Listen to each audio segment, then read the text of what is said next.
Welcome back again. Thanks for sticking with me so far. In this video, we're going to go over modifier groups and modifiers using the edit mode. So first, like before, we're going to go ahead and enable edit mode. Now, I've actually already done a couple edits here in preparation for this, and this is a good point to remember. If you make some edits and you exit the edit mode using this button before you submit, those edits are going to be there waiting for you when you come back. So in this case, if I click over here on calzones, you can see that I've added the calzones category and eggplant calzone as an item. They have this little added tag because these have not been submitted yet. Now to get to the space where we want to work on modifiers, we're going to click on the image here and scroll down until we see this Add Modifier Group button. So this is how we're going to add a brand new modifier group that doesn't already exist in the system. So we're going to hit this button here. We can type our modifier group name, so let's go ahead and call this toppings. We can see here that it's attached to this new item, eggplant calzone. Under this, we can set our minimum and maximum values for this modifier group. You could leave these blank if you don't have a min and max, but in this case, let's go ahead and say we have, well, let's say there's 0 min and 3 max. So you don't have to select anything from this, but you could select up to 3. So now let's go ahead and choose 3 modifiers, or toppings in this case. Now these modifiers are going to be modifiers that already exist. So we'll go in here and we'll say ketchup, we'll say grilled mushrooms, and how about extra bacon? Now we can go ahead and hit add.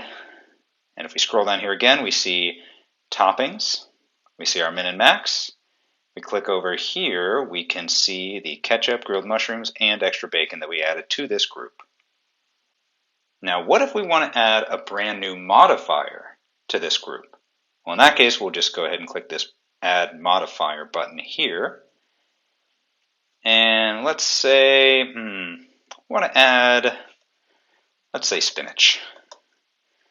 So we'll say spinach is our name. Yes, it exists in the POS. We want to add this to the toppings modifier group that we created here. Now keep in mind, if we wanted to add spinach to another modifier group that already exists, we could do so at the same time by clicking here and let's say putting it in the extras. Also make sure to always fill out the additional settings. Yes, this can be sold on its own, and whether or not this is an alcoholic item, which it is not, so we'll leave that blank, and we'll click Add.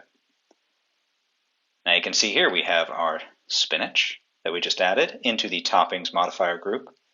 And just to demonstrate the adding of spinach to another existing modifier group, we're going to go ahead and look at the extras that we added this to. So now I don't want to click this button because the extras modifier group already exists.